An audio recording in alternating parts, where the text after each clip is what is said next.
There is a hidden force deeper than your own mother that has been secretly directing your entire emotional life. And if you are a highly sensitive person, it's likely been steering you toward the same painful patterns again and again.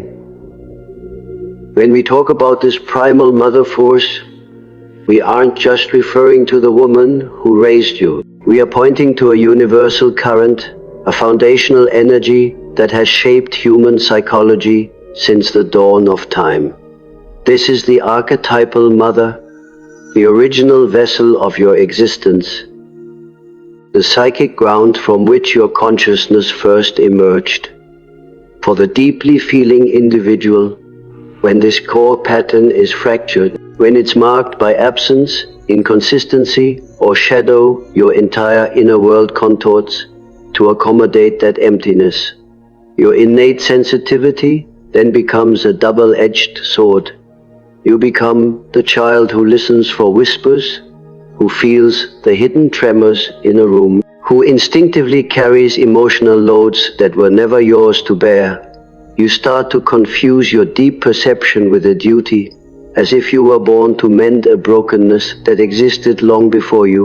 You might be sitting there now, recognizing a part of you that was always drafted into a service you never consented to, a part that could walk into any space and immediately sense the hidden tensions, a part that learned the emotional language of your home as a primary survival skill. What you believed was your profound intuition was often a state of high alert. What you thought was deep empathy was frequently a vigilant watchfulness. What you called love was an adaptation to the mother's unseen shadow. This shadow isn't always born from cruelty. It can grow from emotional fusion, from unpredictability, or from a maternal presence so burdened by its own pain that it spills into your world. When the mother archetype is injured, the sensitive child becomes like a planet orbiting a black hole, glowing with reflected energy, not realizing the gravity pulling them is not their own destiny, but the unresolved anguish of another. And because the deeper mind speaks in dreams, symbols, and recurring patterns, the empath enters adulthood carrying invisible blueprints. They find themselves drawn to relationships that mirror that first fracture. They form bonds with people who cannot truly meet them, who cannot offer comfort, who cannot truly see them. They mistake turmoil for connection, emotional distance for safety, and the abandonment of self for true devotion. This is the unspoken reason. Until this maternal pattern is made whole, your shadow self will keep selecting suffering, not because you love pain, but because the psyche repeats what it has not yet fully confronted. So right now, as you listen, I invite you to let the analytical mind soften just a little. Allow what lies beneath the surface to rise. You might feel old memories, bodily sensations, or emotions you've long set aside. That is not a step backward. It is a doorway opening within. Picture, if you will, a dream. In this dream, you are walking through a home with many chambers. Each room symbolizes a phase of your emotional growth. Some are warm, orderly, and filled with light. Others feel chilled, deserted, or lit by a single faltering bulb. But there is one door at the hall's end that you have always passed by, pretending it wasn't important. Tonight in the dream, you find it slightly open. You push it, and there she is, not your personal mother, but the mother archetype herself. She is both timeless and new, a source of comfort and a presence of awe. She fills the space with an ancient familiarity, as if you've known her across lifetimes, and her message comes without sound. You have been holding a weight that was never yours. This is the moment the empath truly begins to awaken. This is the moment you understand your sensitivity was not an accident, but a survival skill honed in a specific environment. But the strategies of a child do not simply vanish with age. They evolve into unconscious drives, into magnetic pulls, into a silent, powerful attraction to those who resonate with your earliest emotional injuries. This is the cycle of sacred repetition, the unconscious effort to solve the original hurt by reliving it over and over until awareness finally dawns. You may sit there and think your adult relationship struggles are a failure of judgment or strength. You may believe you just picked the wrong partners or love too intensely. But I tell you now, the shadow chooses what the conscious mind refuses to see. It selects situations, partners, and emotional exchanges that perfectly symbolize the unhealed wound. And until the Mother Archetype is integrated, your shadow will keep choosing pain, not out of malice, but to complete a story whose first chapter was written before you knew how to read. The empath who heals this core pattern experiences a profound inner revolution. It is as if their entire psychic structure realigns from its foundation, no longer driven to mend, calm, or anticipate the feelings of everyone else. The empath starts to sense the immense energy they have been pouring out. They begin to see that their sensitivity was never intended to be a chain binding them to the suffering of others. It was meant to be a passage into their own profound depth, their own inner knowing, their own authentic power. Yet, this healing is not a quiet unveiling. It is a deep encounter with the original maternal imprint, with everything you internalized about your safety, your worth, your right to love, your boundaries, and your very identity. To heal this archetype is to meet the root of your need to please, your chronic self-sacrifice, your compulsion to rescue, your discomfort with receiving care, and your attraction to those who cannot offer full love. It is to stand before the mother shadow and declare, I let go of what does not belong to me. Let's go back to the dream. You stand before the archetype.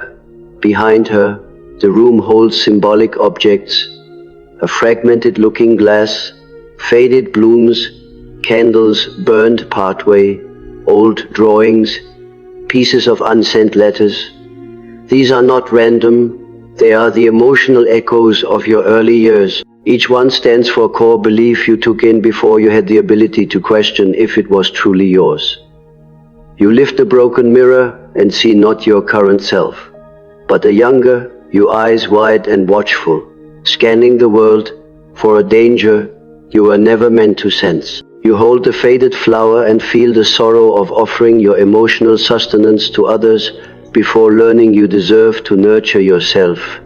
You touch the half-burned candle and understand how much of your own vital energy you have offered up in the name of duty, loyalty, or a distorted sense of compassion. And then the mother communicates once more, your pain is a guide, not a life sentence. This is the heart of the healing. The empath must reframe the wound not as who they are, but as an initiation. The mother archetype does not heal by being avoided or intellectually analyzed.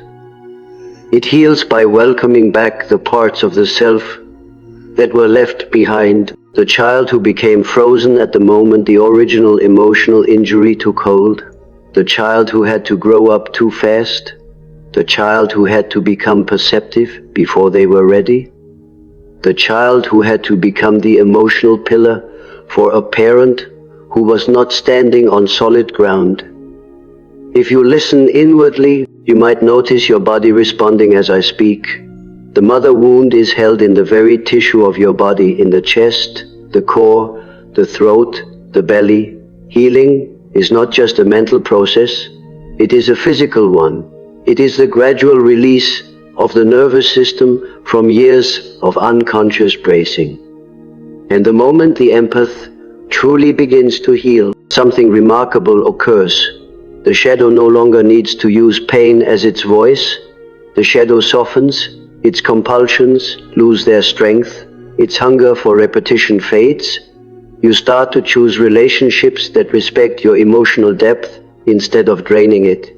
You begin to perceive your own needs instead of being submerged in the needs of others. And, perhaps most deeply, You start to experience love not as a field of unseen loyalties, but as a sacred meeting between two whole beings. I observe this shift in the dreams of those I guide long before it appears in their waking life. The dream world reveals the psyche is transformation with stunning clarity. An empath healing the mother archetype often dreams of visiting a childhood home to find it renewed, filled with sunlight, with new wings added. They dream of nourishing a forgotten child. They dream of facing a maternal figure with calm authority. They dream of finding keys they thought were lost forever. These are not chance images. They are markers of the soul's journey toward wholeness. And now, as I bring this first part of our exploration to a close, I ask you to hold one essential truth within you. When the mother archetype is healed, your life path is no longer dictated by inherited wounds. The shadow ceases to choose pain because pain is no longer its only language. And in that freedom, the empath becomes not a vessel for generational grief, but a conduit for conscious awareness itself. As we continue, I invite you to breathe with an intention that is more than physical. Every breath is a dialogue with the deeper self. Inhale, and you bring up material buried for decades. Exhale, and you release pieces of an identity you've outgrown. The empath, who heals the mother archetype, must learn a new way to breathe, to feel, to see themselves not as an emotional satellite of others, but as a sovereign being. This shift signals the start of a true psychological rebirth, a second arrival into a life where you are no longer defined by the emotional atmosphere of your past. Many of you confuse inherited emotional reactions with your intuition. You think your ability to detect subtle shifts, to sense the unspoken, to foresee emotional upheavals, is proof of a spiritual gift. And while empathy can certainly mature into a profound spiritual connection, its origin is often much more grounded. It begins in the nervous system of a child who had to interpret the environment to feel secure. A child who learned that their sense of safety was tied to a parent's emotional condition. A child who developed a hyper-awareness not as a talent, but as protection. These early adaptations become so seamless, so woven into your identity, that by adulthood you can't tell the difference between true intuition and the echoes of trauma, between inner wisdom and conditioned watchfulness. This confusion is one of the deepest scars of the mother shadow. It keeps an empath emotionally fused with others, unable to tell where they end and another begins. And until this fusion is dissolved, the shadow will continue to select relationships that reinforce it. You may find yourself repeatedly attracted to people who are emotionally unreliable, distant or demanding. Because these dynamics feel like home, they match the original maternal imprint. You become the healer, the provider of care, the steady rock, not from conscious choice, but because your psyche is trying to correct the unresolved story from your early life. The unconscious is not concerned with your happiness. It is concerned with resolution. It seeks to recreate the wound so you can finally become conscious of what you've been carrying. Consider another common dream on this healing path. In the dream, you walk through a dense wood at night. The trees are immense and quiet, their branches forming a vaulted roof like a natural temple. The darkness isn't menacing, it is full of potential. You hold a light, but it only illuminates a few steps ahead. This symbolizes the empath's path. Your awareness only lights up what you are prepared to face. Suddenly, you hear footsteps behind you. You turn, and there she is again. The mother archetype, not as a comforter, but as a figure of depth and shadow. She doesn't speak. She only observes. Her gaze is heavy with the weight of ages. And in that silence, you feel both apprehension and a strange sense of recognition. This tension is the core of the mother shadow, the pull toward the familiar, even when it hurts, and the simultaneous longing to move beyond it. The empath who heals the mother archetype must learn to meet this gaze without falling into old habits of submission or fear. You must realize the shadow does not want to hurt you. It wants to be made whole. It wants to be acknowledged, and so you walk onward, deeper into the unknown forest, trusting that your light, however small, is enough. Healing the mother archetype often sets off a phase of emotional reorientation. Many describe it as a molting, a shedding of an old psychic skin. The ways you used to react no longer feel right. The roles you played no longer suit you. The relationships you accepted no longer hold meaning. It is as if the framework your life was built upon starts to dissolve. You may feel disoriented, untethered, or oddly hollow. This emptiness is not a deficiency. It is a space being prepared. It is making room for a more authentic self to emerge. The empath who has spent a lifetime attending to others cannot recognize the feeling of inner spaciousness. It feels alien, even unsettling. You might feel an urge to run back to familiar emotional habits simply because they are known. But healing demands stillness. It requires allowing your inner world to reorganize itself without your forced direction. In my work, I've seen how deeply the mother archetype forms an empath's sense of value. Those who carry this wound often build a conditional sense of self. I am worthy when I am helping. I am lovable when I am giving. I am secure when I am needed. These beliefs become the invisible framework of the ego. They are not questioned because they feel like absolute truth, but they are not truth. They are the residue of trauma, and when the empath starts to heal, these structures begin to fracture. You may feel guilt when you set a limit. You may feel anxiety when you receive instead of give. You may feel undeserving when someone offers you genuine kindness. These feelings are not proof that you are on the wrong path.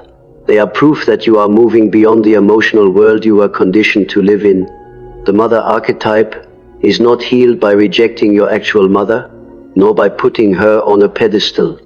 It is healed by seeing her with clear eyes as a human being shaped by her own injuries, her own unconscious patterns, her own shadow. This clarity sets both you and her free. It releases you from the burden of carrying what she could not resolve. It releases her from the ideal or the villain of your projections, and it allows the archetype itself, the primordial feminine within your own psyche, nurturing nature. Many empaths are afraid that healing the mother archetype will mean losing their sensitivity. They fear becoming cold, detached, or uncaring. But the reality is the opposite. Healing does not reduce your capacity to feel.